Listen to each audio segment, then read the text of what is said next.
Buenos días. En el tema de hoy vamos a ver los materiales compuestos. La estructura del tema será la siguiente. Primero veremos una introducción, donde veremos las principales características y definición de estos materiales. A continuación veremos los tipos de refuerzo, partículas y fibras. Y por último veremos aplicaciones, la clasificación según la matriz, y dentro de esta clasificación veremos también qué aplicaciones tenemos en función de ese tipo de matriz, que como veremos será metálica, cerámica o polimérica. Comenzamos con la introducción. ¿A qué llamamos material compuesto? Típicamente es aquel formado por dos o más fases diferentes y generalmente esta combinación de materiales proporciona propiedades superiores a la de sus constituyentes por separado.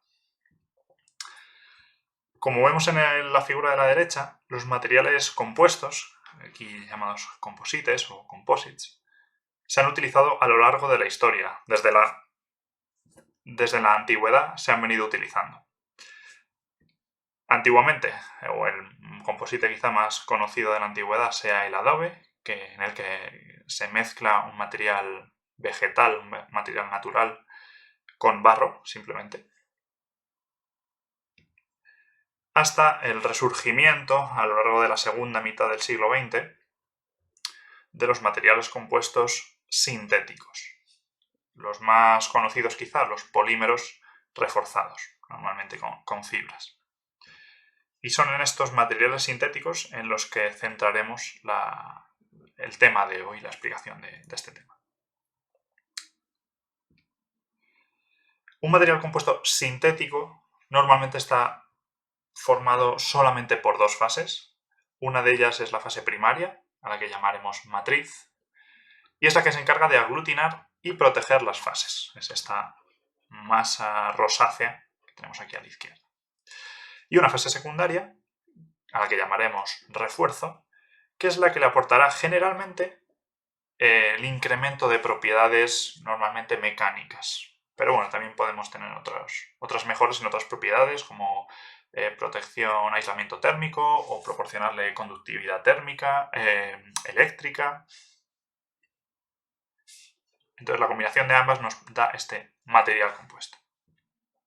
Es muy importante tener en cuenta que para que se produzca esa transferencia de propiedades entre el refuerzo y la matriz, la adhesión entre estos, entre el refuerzo y la matriz, debe ser fuerte.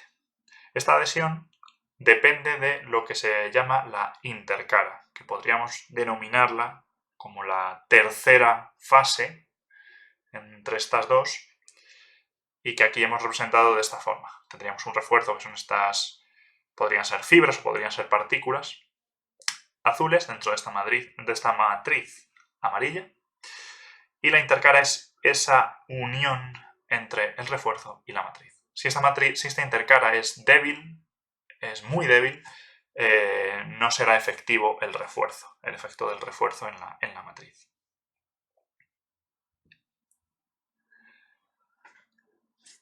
El material compuesto, como hemos dicho, combina las propiedades de matriz y refuerzo. Una forma o una variable muy importante a la hora de estimar o calcular estas propiedades conjuntas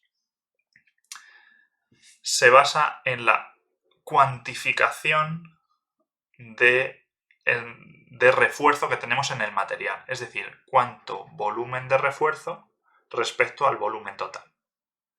Eso es lo que se llama la fracción volumétrica de refuerzo. Entonces podríamos tener un 20% de fracción volumétrica de refuerzo, lo que querría decir que tenemos un 80% de fracción volumétrica de matriz. Y eso es lo que representamos aquí simplemente, ¿vale?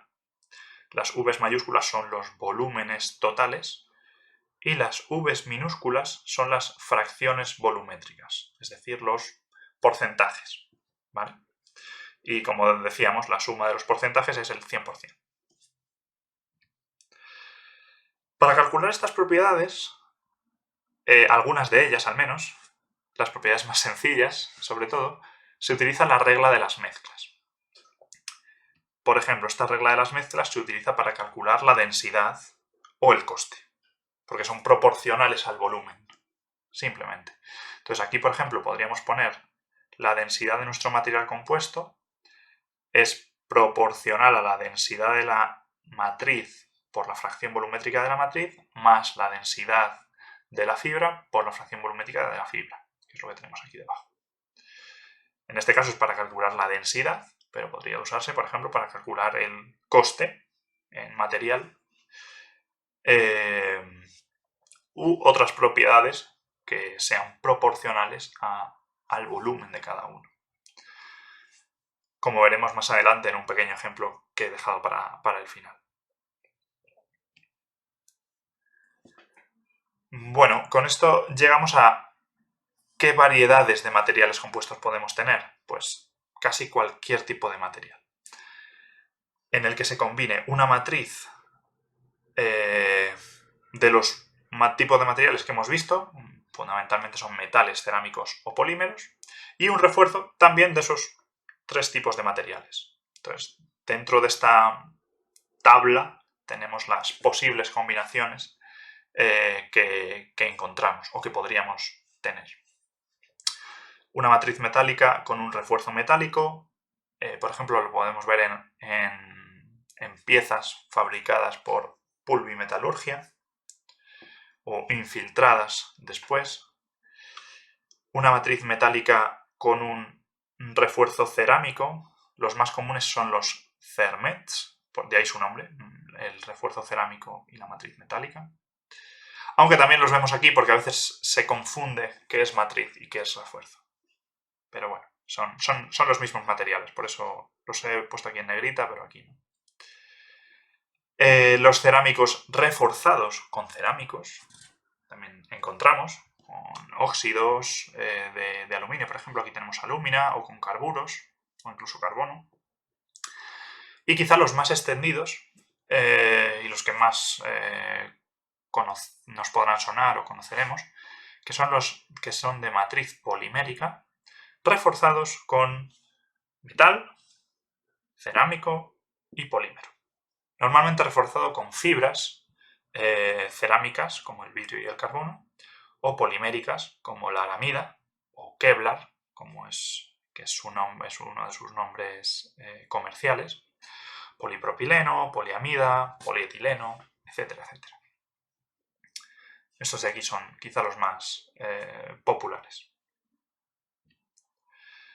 Entramos ahora en la segunda parte del tema, en los tipos de refuerzo. Vamos a empezar viendo que, como hemos visto, son de 2 tipos. Tipo partículas, que no son más que eso, partículas, pequeñas esferas, o bueno, no tienen por qué ser esferas, pueden ser partículas con aristas, poligonales.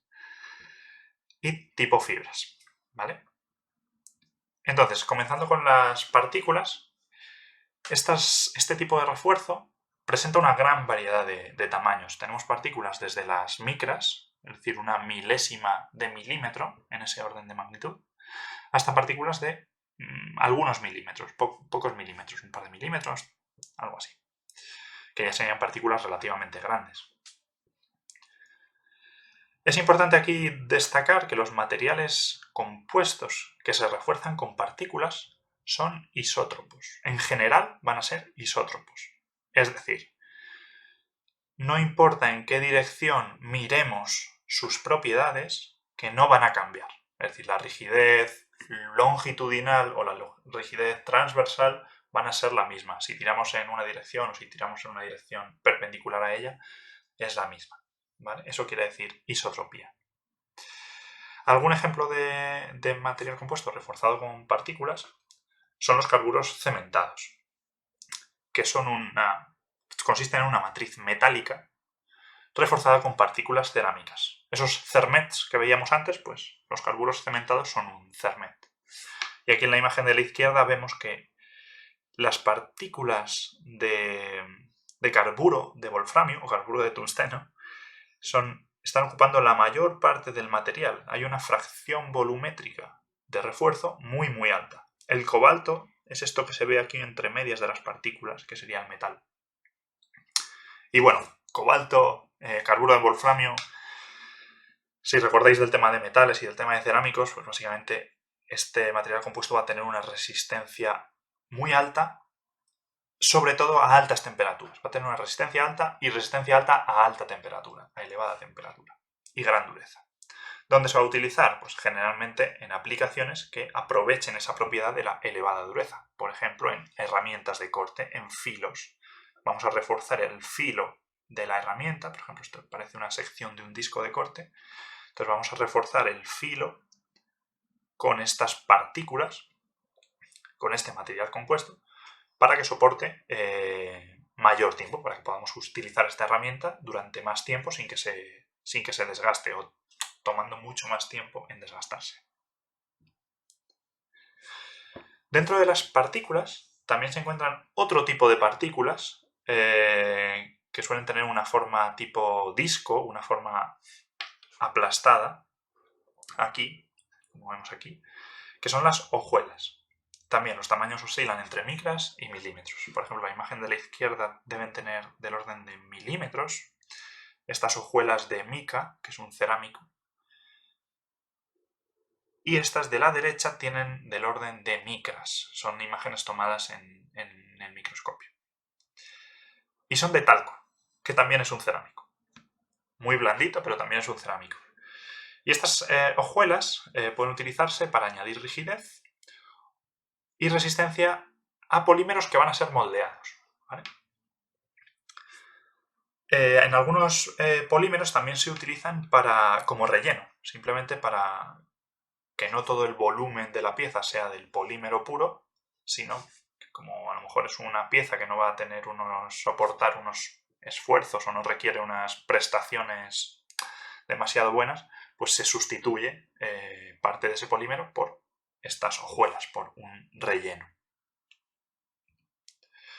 Bueno, y pasamos ahora a las fibras.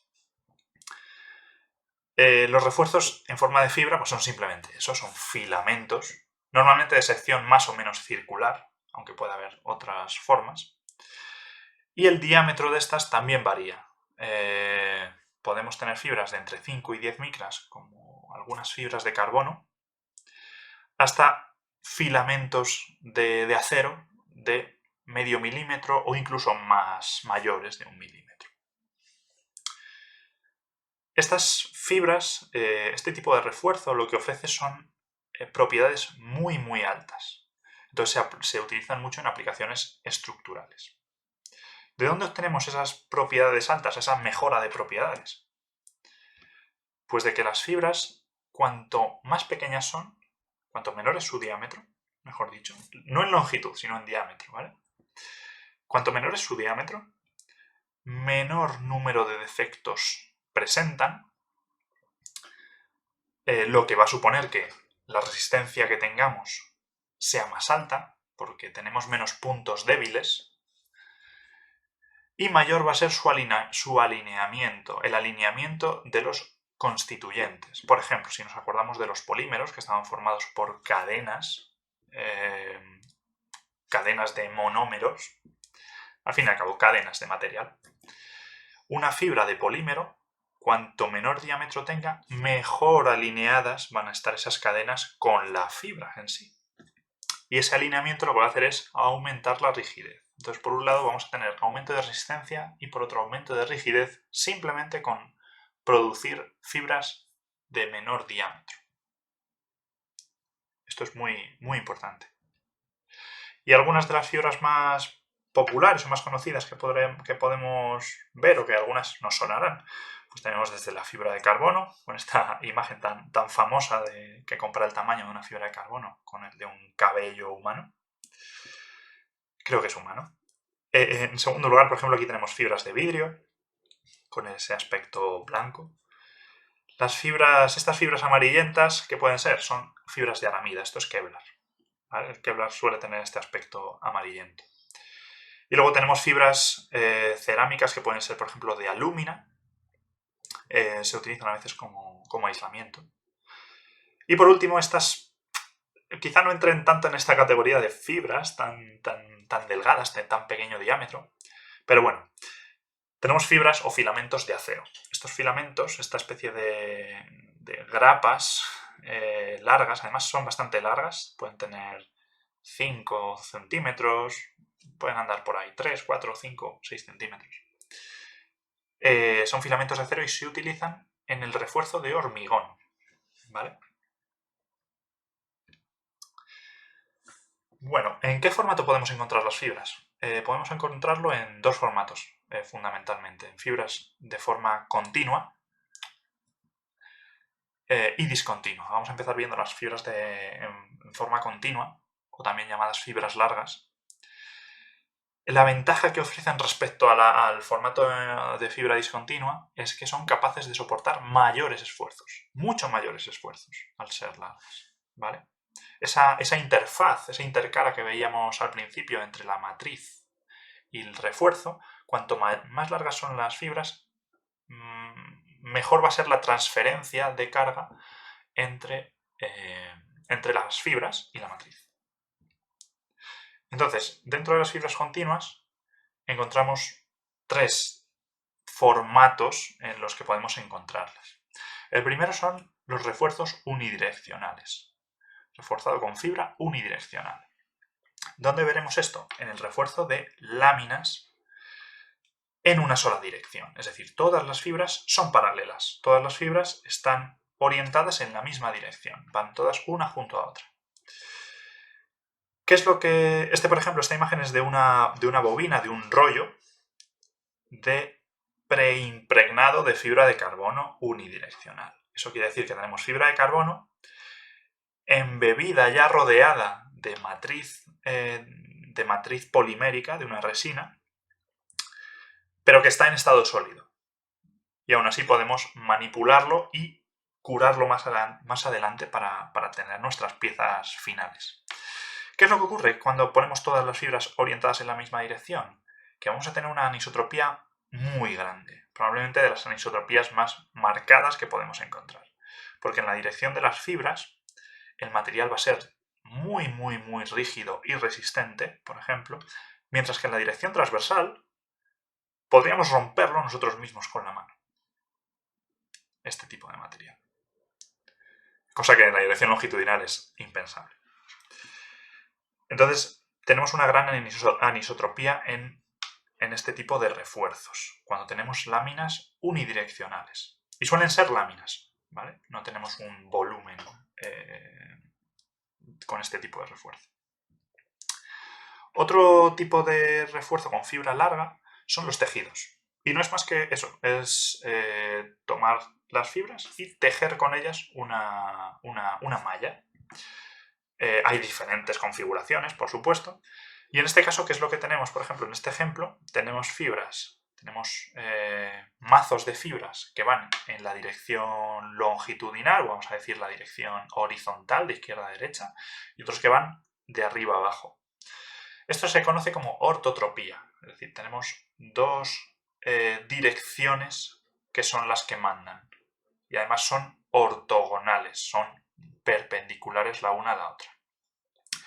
Por ejemplo, sería un tejido seco de fibra de carbono. Es decir, aquí las fibras no tienen un polímero que las recubra. Por eso se puede doblar tanto, como se ve aquí. Y por último, de forma aleatoria. Ya no están orientadas unidireccionalmente ni tejidas, sino que están distribuidas aleatoriamente. Este sería, por ejemplo, el caso de los tejidos tipo fieltro, en el que, como vemos, las fibras no están ordenadas, como aquí, sino que están distribuidas de forma más o menos aleatoria. Normalmente las propiedades mecánicas de estos son inferiores. Sin embargo, suelen ser mucho más isótropos. ¿Vale? Y en segundo lugar tenemos las fibras discontinuas o también llamadas fibras cortas. De hecho, se conocen más como fibras cortas. Pero bueno, son fibras que no es más que eso. Son fibras, podemos tomar fibras largas y cortarlas. Con longitudes menores del orden de, pues este es un valor muy estimado, pero tienen longitudes del orden de pocos milímetros o docenas de micras, centenas de micras, etc. Están por ahí, son longitudes cortas. Hay un tipo de fibra, de hecho, que se llaman los whiskers. Se mantiene el nombre en inglés, es suena mejor que bigotillos en español. Y son fibras muy cortas, pero muy duras. Suelen ser de cerámicos, lo veremos luego después. Y este tipo de fibras, al ser fibras cortas, es muy difícil controlar su orientación, con lo cual normalmente, en el 99% de los casos, son fibras que se distribuyen aleatoriamente. Y como habíamos visto, de forma aleatoria normalmente las propiedades que alcanzas, al menos propiedades mecánicas, suelen ser inferiores. Sin embargo, como veíamos, suelen ser más isótropas. Aquí tenemos un ejemplo de unos whiskers de carburo de silicio, por ejemplo. Y vemos que deben tener tamaños relativamente cortos, a lo mejor del orden de 50-100 micras, porque vemos los extremos de muchos de ellos, ¿vale? Además vemos que están distribuidos aleatoriamente. Bueno, y por último, en el tercer bloque de este tema, lo que vamos a ver son lo que teníamos, vamos a partir de lo que teníamos antes, pero vamos a fijarnos en cada una de las columnas un poquito mejor, ¿vale? Entonces, tenemos los MMCs, CMCs y PMCs, que vienen de su nombre en inglés, por supuesto. Y primero vamos a empezar con los Metal Matrix Composites, ¿vale? Que veremos que tendremos refuerzos de metal, pero nos vamos a centrar simplemente en los que están en negrita porque son los más habituales y son los más extendidos en la industria. Entonces, empezamos con los metales, con los compuestos de matriz metálica. Los más habituales, como hemos dicho, son los cermets, que consisten en una matriz de metal, como sabemos, reforzado con partículas cerámicas, de origen cerámico. Y como vimos en la imagen de antes, de aquel disco de corte, reforzado con carburo de wolframio, carburo de tungsteno, y la matriz era cobalto, veíamos que tenía unas fracciones volumétricas altísimas. De hecho, prácticamente todo era el refuerzo cerámico. La matriz parecía que aparecía muy poquito y simplemente unía esas partículas, las aglomeraba, las mantenía unidas de alguna forma. Por eso hemos visto que se pueden alcanzar fracciones volumétricas de refuerzo muy altas, incluso del 90% o más. Los cermets se dividen tienen dos clasificaciones. En primer lugar tenemos los carburos cementados, es decir, simplemente son carburos, los refuerzos son carburos. Por ejemplo, antes vimos el carburo de tungsteno, también podemos tener carburo de silicio. Y las matrices son metales que soportan normalmente muy altas temperaturas, como pueden ser el cobalto o el níquel. Y luego tenemos los cermets basados en óxidos, en el que no tenemos carburos como refuerzo, sino óxidos, como la alúmina o óxido de aluminio o el óxido de magnesio. Y en este caso la matriz que se suele utilizar es el cromo, ¿vale? Las propiedades, por supuesto, que más destacan en este tipo de materiales son su gran dureza, que le aportan los refuerzos de cerámico, y la resistencia al desgaste y a alta temperatura. Igual, aportados por el cerámico. El metal lo que hace es mantenerlo todo unido y proporcionarle una ligera tenacidad de forma que no sea tan frágil, no se rompa con un golpe simplemente. A su vez también el metal que les proporciona una buena disipación del calor. Esto puede ser muy importante en herramientas que van a estar sometidas a alta temperatura para disipar ese calor, disipar esa temperatura y que no terminen colapsando por alcanzar temperaturas demasiado elevadas, incluso para estos materiales. ¿Dónde se utilizan? Pues, como vimos, se utilizan en la fabricación de herramientas de corte fundamentalmente, ¿vale? Por su elevada dureza y la resistencia a alta temperatura.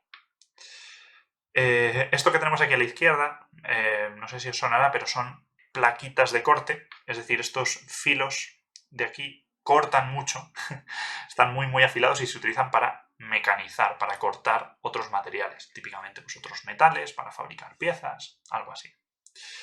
Y a la derecha tenemos brocas de vidia, o al menos recubiertas de vidia. Vidia es una palabra que viene es una degeneración del alemán, que quiere decir como el diamante. La vidia se descubrió y se empezó a utilizar en el siglo XX, la segunda mitad del siglo XX, en Alemania. Y la empezaron a utilizar y la llamaron de esa forma porque era muy duro. Es un material, es un cermet muy duro. Aquí os he dejado un vídeo que podréis ver en la presentación cuando la descarguéis, en el que veréis fundamentalmente cómo corta este tipo de herramienta, estas plaquitas, ¿vale? Es un ejemplo muy, muy visual. Dentro de estos compuestos de matriz metálica también encontramos algunos que están reforzados con fibras. No solo los cermets de partículas, reforzados con partículas cerámicas, sino con fibras también.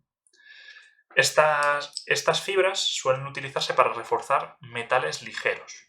Por ejemplo, aquí tenemos aluminio, magnesio, titanio, que son los metales en aplicaciones estructurales de menor densidad.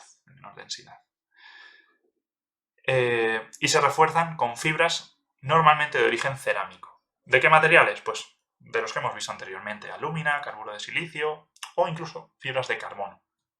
Es decir, fibras que soportan también altas temperaturas. Pero bueno, fibras cerámicas, al fin y al cabo. Estos materiales, ¿qué es lo que presentan? Una elevada rigidez y resistencia a alta temperatura. Elevada rigidez y resistencia porque son fibras que aportan ese aumento, ese plus de rigidez y resistencia, y alta temperatura porque son fibras cerámicas, ¿vale?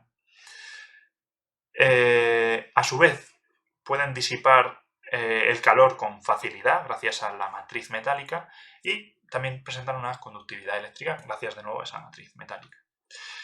En comparación con otras aleaciones y con otros metales, presentan pesos menores por tratarse de matrices de metales más ligeros, como el aluminio, el titanio. Entonces presentan una relativa reducción de peso respecto a otros metales y cerámicos. De nuevo, hay que recordar que al tratarse de fibras largas, unidireccionales sobre todo, serán muy anisótropos. Tendrán una gran resistencia en una dirección, sobre todo si son unidireccionales.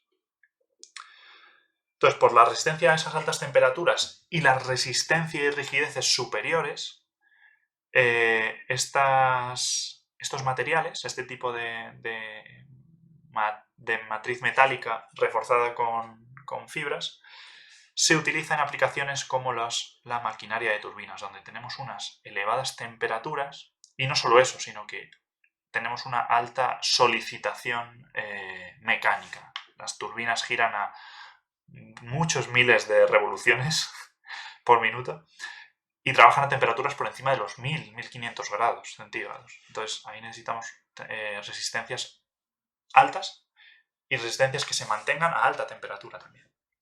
En el link que os he dejado aquí, en este vídeo, vais a poder ver una pequeña ilustración de cómo funciona una turbina para que entendáis un poquito mejor de dónde vienen esas altas temperaturas y esas revoluciones. Bueno, en segundo lugar vamos a ver los compuestos con matriz cerámica. Va a ser relativamente corto en este caso, porque sobre todo están en vías de desarrollo. Hay grandes limitaciones y grandes costes en el desarrollo de estos materiales que se caracterizan. Bueno, los materiales cerámicos, como sabemos, se caracterizan por una gran rigidez y dureza, y sobre todo porque mantienen esa rigidez y dureza incluso a altas temperaturas. De hecho, presentan temperaturas de fusión, las más altas temperaturas de fusión entre los materiales. Sin embargo, son muy frágiles y pueden agrietarse, pueden fracturarse con facilidad. Por ello, los refuerzos que se buscan intentan compensar esta debilidad, ¿vale? Esta propiedad de la fragilidad. Los refuerzos de fibra larga, aunque se utilizan, aún no han sido muy exitosos, sobre todo porque son muy complejos y muy costosos. Se pueden ver a lo mejor en algunas aplicaciones muy espectaculares o muy fuera de lo común, como por ejemplo en escudos térmicos en el sector aeroespacial. Tenemos matrices cerámicas reforzadas con fibras cerámicas. Sin embargo, su uso está muy limitado por su altísimo coste. Y por otro lado tenemos el refuerzo con fibras cortas. Por ejemplo, whiskers, que veíamos antes, que son ese tipo de fibra muy corta, pero muy dura, muy resistente y rígida. Tenemos whiskers de carbono, de carburo de silicio, de alúmina. Y estos whiskers se han logrado introducir o han logrado reforzar matrices de carburos, como estos que tenemos aquí, carburo de titanio, de silicio, de boro, nitruros, nitruro de boro o nitruro de silicio, o vidrios, incluso vidrios. De nuevo, destacan por su gran resistencia al desgaste a alta temperatura. ¿Dónde se utilizan? Pues se pueden utilizar en fabricación de herramientas de corte y en escudos térmicos, en sitios en los que tengamos que soportar aislar de muy altas temperaturas. Este escudo al final lo que hace es proteger el interior de esta cápsula de reentrada, es una ilustración, del exterior, de la fricción que tiene con la atmósfera al reentrar en la Tierra. En el enlace os he dejado una pequeña animación, un pequeño vídeo de por qué se produce este efecto, porque aquí se alcanzan temperaturas de miles de grados y cómo soportarlas. Y por último tenemos los polímeros, las matrices poliméricas reforzadas. Nos vamos a centrar en las cerámicas, en los refuerzos cerámicos y en los refuerzos poliméricos. Y luego veremos algunas cositas más que he dejado para el final. Entonces, los compuestos de matriz polimérica, los PMCs, están fundamentalmente, también un elevadísimo porcentaje de estos compuestos están reforzados con fibras. Y son los FRPs, o Fiber Reinforced Polymers. ¿Vale? Típicamente lo veréis en libros, en la literatura, o en libros, o por internet, en artículos, con ese nombre, FRPs. Ya sabéis lo que es. Estos FRPs, ¿por qué se caracterizan? Estos polímeros reforzados con fibra, ¿por qué se caracterizan? Por su baja densidad. ¿Por qué baja densidad? Porque la matriz es polimérica. Se utilizan polímeros que tienen densidades del orden del 1,5, 1,8 gramos centímetro cúbico. Entonces podemos tener materiales que estén en ese orden de densidad. ¿Esa baja densidad qué les proporciona? Pues que su resistencia y rigidez específicas, es decir, su resistencia dividido por su densidad y su rigidez dividida por su densidad, sean muy altas. De hecho, eso es lo que se ve en este diagrama de Ashby, aquí a la derecha, en el que tenemos unas cuantas familias de materiales y aquí tenemos a los composites. ¿Vale? Estos composites están muy altos en rigidez específica, que es el eje vertical. De hecho, están en rigideces específicas del orden de los metales y superiores a muchos metales también. Estos metales de aquí son metales bastante especiales y aleaciones bastante especiales. Y en el eje horizontal lo que tenemos es resistencia específica. También están bastante altos. De hecho, tienen resistencias específicas superiores a la mayoría de metales y que incluso alcanzan a la de los cerámicos, a los cerámicos puros, al carburo de silicio, carburo de wolframio. Ese tipo de cerámicos no están tan lejos. Bueno, las escalas son logarítmicas para poder pintar todos los materiales. De hecho, aquí tenemos gomas o elastómeros, polímeros simples, espumas, foams. Y bueno, el resto de propiedades pues tienen una relativamente buena resistencia a la fatiga, así como a la corrosión, y su estabilidad térmica es mucho mejor que por ejemplo la de los polímeros no reforzados. Sin embargo, hay que tener en cuenta que van a ser anisótropos. Vamos a tener esa anisotropía. Dependiendo, por supuesto, del tipo de fibras, si son unidireccionales, si son tejidos, incluso aleatorios también. En ese caso, pues serán más isótropos. Pero bueno, entonces, esas rigideces y resistencias específicas las he resumido aquí para un puñado de materiales. A la izquierda tenemos 5 metales y aleaciones de acero, de aluminio, de titanio y de magnesio. Vemos que su rigidez específica, que está representada aquí a la izquierda y son las columnas, está allá en el orden de los 20, 30 kilojulios gramo. Las unidades no son importantes, simplemente recordar que es rigidez, es decir, módulo elástico, dividido por densidad. Y a la derecha tenemos unos cuantos materiales compuestos. Materiales compuestos de matriz polimérica. Aquí, por ejemplo, tenemos un FRP de vidrio. Todos son FRPs, de hecho. Son reforzados con fibras. Tenemos aquí uno de vidrio, uno con fibras de carbono de alta resistencia, high strength, alto módulo, high modulus, y fibras de Kevlar, por ejemplo, fibras de aramida, que tenemos aquí al final. Este porcentaje, ¿qué puede ser? Pues es la fracción volumétrica de esas fibras. No lo he dicho, pero podemos suponer que la matriz es un polímero epoxi, un termoestable, por ejemplo, y estas propiedades no van a cambiar, porque en realidad la matriz no aporta apenas nada a la rigidez ni a la resistencia específicas del material. Entonces, por ejemplo, aquí tenemos el vidrio, que sí que en cuanto a rigidez específica está en el orden de estos metales y aleaciones. Sin embargo, los demás son muchísimo más altos. Es decir, aquí estamos en torno a los 60 y para la fibra de carbono de alto módulo, es decir, son fibras de carbono cuyo módulo elástico es muy alto, el precio que pagan es que su resistencia es más baja. Entonces, para este tipo de fibras de alto módulo, estás en el orden del 130, 120, 130, ¿vale? Si nos fijamos en las resistencias específicas que tenemos en el eje de la derecha, y son los puntitos en rojo, igual estamos con los metales y aleaciones, tenemos una resistencia específica que están por aquí, en el orden de 200, 100 julios gramo. Y si nos fijamos en los materiales compuestos reforzados con fibras, el más pequeño, que es el vidrio, ya está en 600, ya es unas 3 veces superior. El Kevlar, el material compuesto de Kevlar, las fibras de carbono de alto módulo, está en torno a 1000, y las fibras de carbono de alta resistencia, es decir, son fibras de carbono muy resistentes, aunque un poco menos rígidas, llega hasta casi 1400. Es decir, partíamos de 200, aquí estamos casi en 1400, unas 6 o 7 veces más.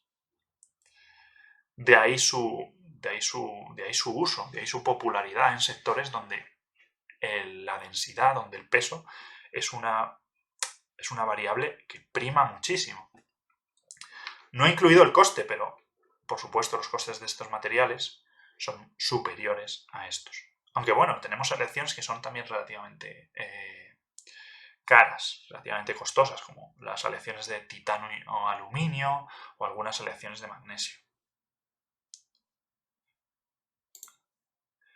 Bueno, en este tipo de materiales existen una amplísima gama de combinaciones, un número de combinaciones muy elevado.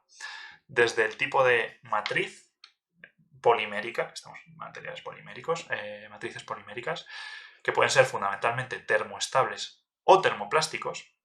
Sobre todo estos dos son los más populares. De hecho, hasta hace relativamente poco apenas se usaban termoplásticos. Los termoplásticos están volviéndose más y más populares, sobre todo por el tema de su reciclabilidad.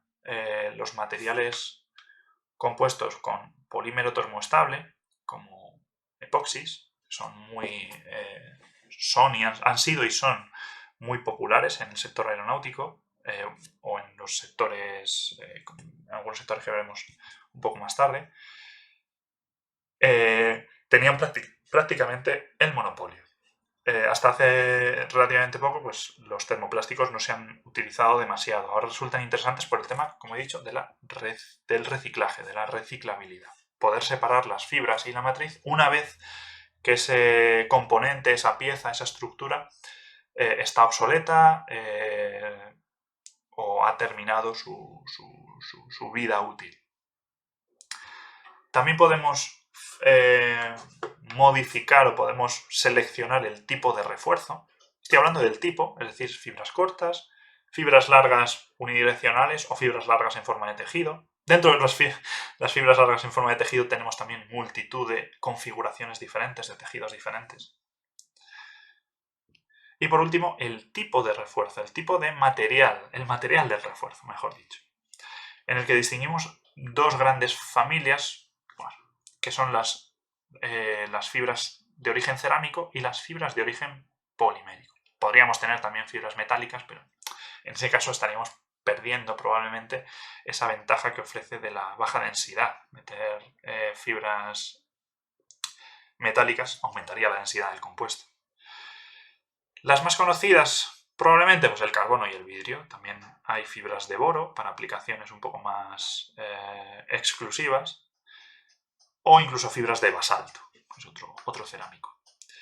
Y las fibras de origen polimérico, pues las más conocidas probablemente sean la fibra de Kevlar o aramida, en la que por ejemplo se fabrican trajes antibalas. Por ejemplo, ahí simplemente sería el tejido de Kevlar sin el polímero, sin la matriz polimérica. O las fibras de polietileno. Y aquí he introducido unas siglas bastante largas, porque es un polietileno muy particular, un polietileno muy especial. En el tema de polímeros vimos que teníamos polietileno de alta densidad, polietileno de baja densidad, que se utilizaba de forma diferente porque tenían propiedades macroscópicas, tenían propiedades mecánicas muy diferentes. Este polietileno es aún más especial y es un polietileno que se llama polietileno de ultra alto peso molecular, ultra high molecular weight polyethylene. De ahí todas esas siglas. Entonces es un polietileno aún de más alta densidad que el polietileno que vimos en el tema de polímeros. Bueno, ¿dónde se utilizan estos materiales? Pues bueno, como ya hemos ido comentando, en aplicaciones que requieran o que quieran aprovechar esa baja densidad, esas elevadas propiedades específicas. ¿En qué sector puede ser? Pues por supuesto en el sector aeronáutico, en el sector aeroespacial, en el que cada kilogramo que tengamos que levantar del suelo es coste. Entonces interesa que el peso de la estructura sea el más bajo posible. Los últimos modelos de avión, por ejemplo, el uso de estos composites de matriz polimérica reforzados con fibra alcanza y supera el 50% en peso del avión. Aquí, por ejemplo, vemos que el fuselaje, prácticamente todo el fuselaje, está hecho de composite. ¿Vale? Uy, de hecho esto es un 5. No es mía la figura, pero bueno, aquí sería un 50%. Se puede ver claramente en el quesito. Y bueno, tenemos el más habitual es el carbono, por su alta rigidez, comparado con, por ejemplo, la fibra de vidrio. Pero, por ejemplo, también vemos aleaciones y metales más ligeros como el aluminio, algo de acero, titanio, ¿vale? En aplicaciones un poco especiales, por ejemplo, aquí se ve que tenemos en este amarillo, es el soporte, es el pilón, que quiere decir que es el soporte del motor. Suelen ser partes bastante comprometidas y a veces sometidas a altas temperaturas. Entonces, los composites en ese caso tienen también algunas limitaciones los composites reforzados de matriz polimérica tienen algunas limitaciones en cuanto a la temperatura. Para eso vimos antes los que están reforzados con los metales reforzados con cerámicos o los cerámicos reforzados con cerámicos. Pero el polímero no soporta tan bien las altas temperaturas. También se ven en el sector del automóvil y en el sector de la energía. Por ejemplo, uno de los sitios más habituales de ver fibra de vidrio es la de molinos para la producción de energía. En este caso el ahorro en peso es menos importante, pero sí que se van incluyendo cada vez con más frecuencia estos materiales. Y por último, los vemos también estos materiales en usos deportivos y de recreo. Deportivos de competición, alta competición, incluso, por ejemplo, Fórmula 1, motociclismo, ciclismo también. Las bicicletas son 99% o 90% material compuesto de matriz polimérica. Raquetas, palos de golf, cascos. Y también, por ejemplo, en el sector naval. El sector naval de recreo especialmente, o de competición, también están a la orden del día. De hecho, desde hace ya bastantes años, las últimas décadas incluso. En el enlace que os he dejado aquí, en este vídeo, vais a ver una aplicación que sin los composites prácticamente sería imposible de alcanzar por la ligereza que requiere. Pero bueno, es algo muy interesante. Ya lo dejo, no lo comento más porque será algo que no creo que muy pocos de vosotros conozcáis o hayáis visto. Yo lo conocí el año pasado, de hecho. Y bueno, aquí tenemos otras aplicaciones de los FRPs, de los polímeros reforzados con fibra, como pueden ser el sector de la ingeniería civil. En algunas infraestructuras se están empezando a utilizar estos materiales reforzados con fibras. Por ejemplo, en la construcción de algunas pasarelas para peatones o no. Hay algunos proyectos en marcha de puentes. Y también se utilizan a veces como refuerzo de hormigón. Tenemos nuestra pieza de hormigón, nuestra plancha de hormigón, y pegamos a ese hormigón fibra de carbono, polímero con fibra de carbono, para ayudar al hormigón a soportar las cargas de tracción. ¿Vale? En algunos sitios se ha utilizado, incluso para reparaciones, se ha utilizado y se utiliza. También se ven instrumentos musicales fabricados con estos polímeros reforzados con fibra. Por ejemplo, aquí tenemos una guitarra, aquí tenemos una colección de cuerda. Y como no, en aplicaciones artísticas, en aplicaciones de diseño también se vienen utilizando en los últimos años.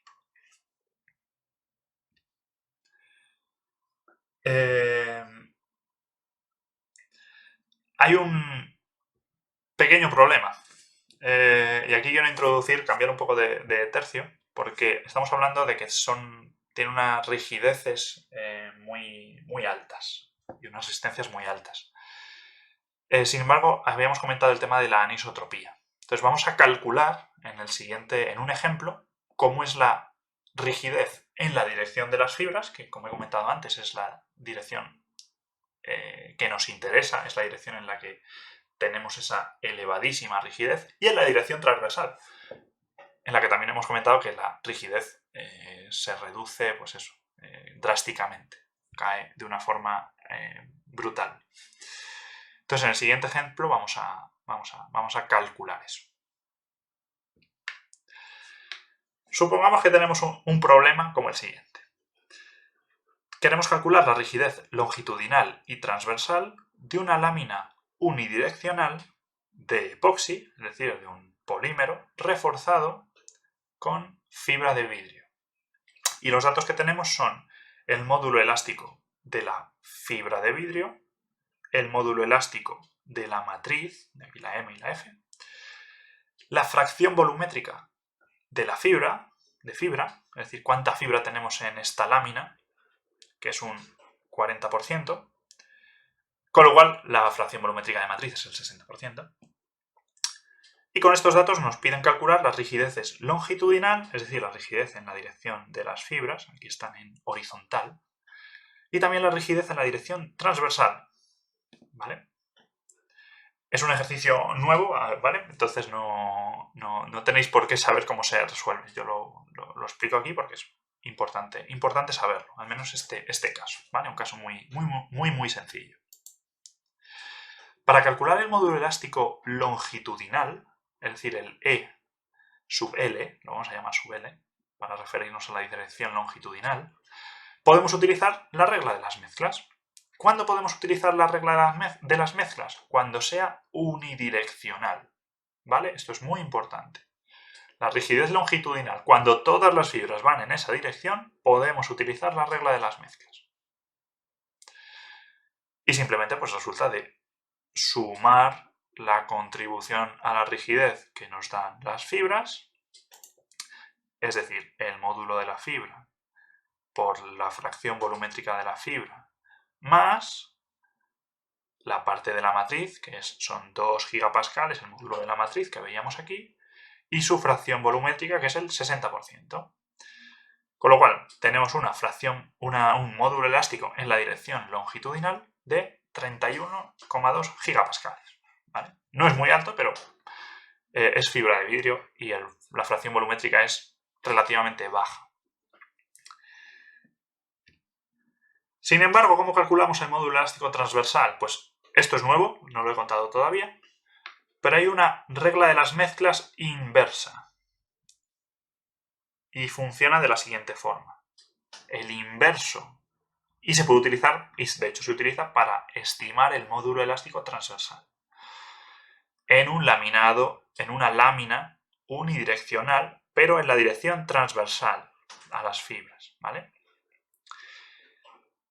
Tiene la siguiente forma. El inverso del módulo, o el inverso de la propiedad que estamos calculando, es igual a la fracción volumétrica del refuerzo dividido por esa propiedad del refuerzo más la fracción volumétrica de la matriz dividida por esa propiedad de la matriz. Entonces, haciendo esta cuenta, ¿qué es lo que obtenemos? Que en la dirección transversal, el módulo elástico de esta lámina es casi 10 veces menos. Es decir, si aplicamos aquí una fuerza en la dirección longitudinal de la lámina y se deforma una cantidad X, si aplicamos la misma fuerza en la dirección transversal, se va a deformar casi 3X, casi el triple, ¿vale? Simplemente por eso, porque tenemos una rigidez muchísimo más baja. ¿Por qué tenemos una rigidez más baja? Porque las fibras no están reforzando esta dirección. Prácticamente es la rigidez de la matriz, como vemos aquí, un poquito más alta. Las fibras le dan ese 1,3 gigapascales de diferencia en la dirección transversal. ¿Por qué? Porque no están reforzando esa dirección, ¿vale? Eso es muy importante. Regla de las mezclas, módulo elástico longitudinal, regla inversa de las mezclas, módulo elástico transversal, ¿vale? Entonces, bueno, hemos visto que las láminas unidireccionales tienen un gran problema. A pesar de que tienen unas propiedades muy buenas en la dirección longitudinal, en la dirección transversal no funcionan tan bien. Entonces, ¿cómo es que se utilizan tanto en tantos sitios? ¿Cómo es que volamos dentro de un avión que se ha fabricado con ese material?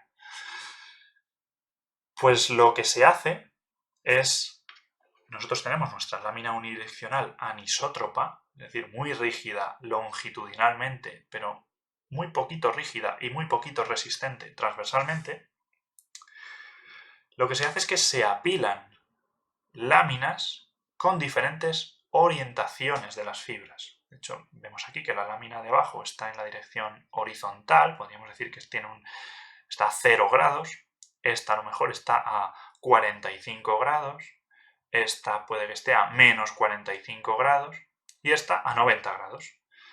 De esa forma, lo que tenemos al final es un laminado multidireccional en el que si tiramos en la dirección transversal, esta lámina de abajo puede que no nos esté dando mucha rigidez, pero esta de arriba sí nos está dando mucha rigidez. Y estas de entre medias también nos están dando algo de rigidez.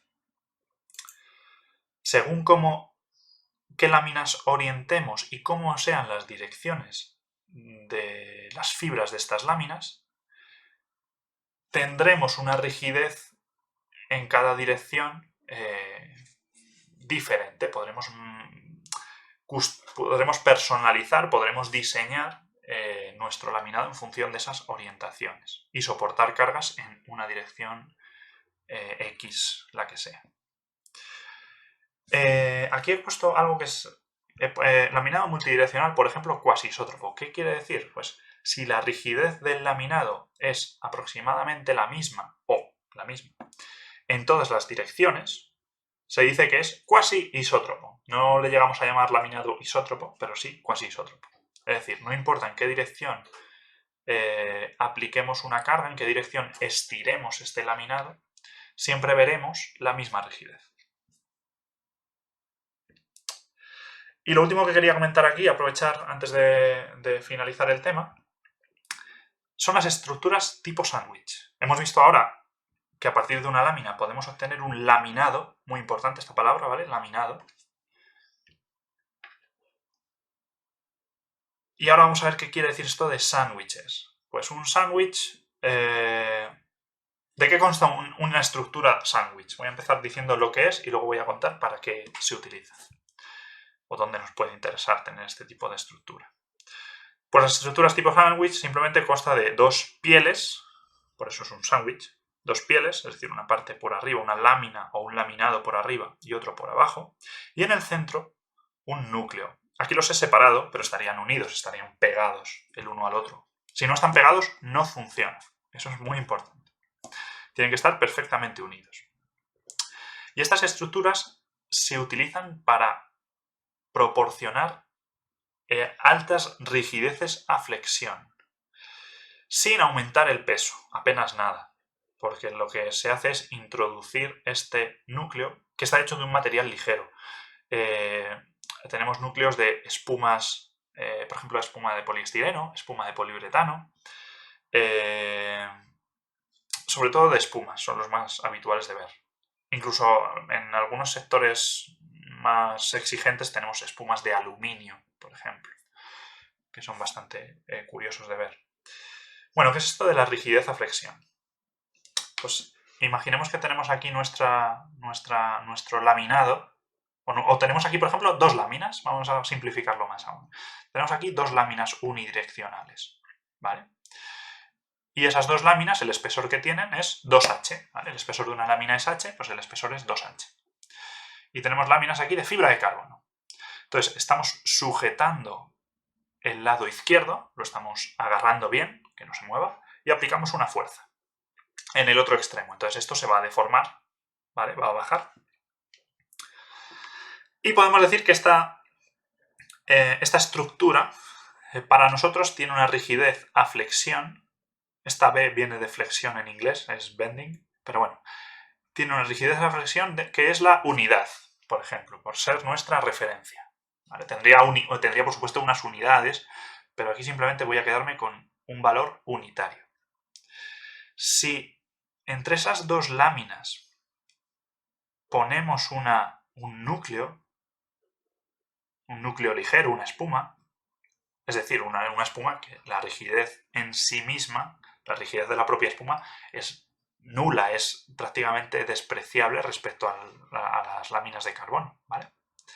Entonces, suponiendo que el núcleo no tiene ninguna rigidez, eso sí, está muy bien pegado a las láminas que tiene encima y debajo, a las pieles. Suponiendo que ponemos un núcleo cuyo espesor es igual que lo que teníamos antes, es 2H, es decir, ahora en total tenemos H de una lámina de fibra de carbono, 2H de un núcleo y H de nuevo de otra lámina de fibra de carbono. Solamente haciendo eso, la rigidez que alcanzamos es 9 veces la rigidez original. Y de hecho, si aumentamos un poco más, si doblamos el espesor del núcleo, la rigidez que tenemos es 25 veces esta. Es decir, si aquí aplicamos una fuerza F y esto se deforma X, al aplicar aquí una fuerza F, en el segundo caso, esto se deformará X dividido por 9. Y en el último caso será, aplicando una fuerza F, se deformará, la flecha que tendrá la deformación, lo que baje este punto, será x dividido por 25.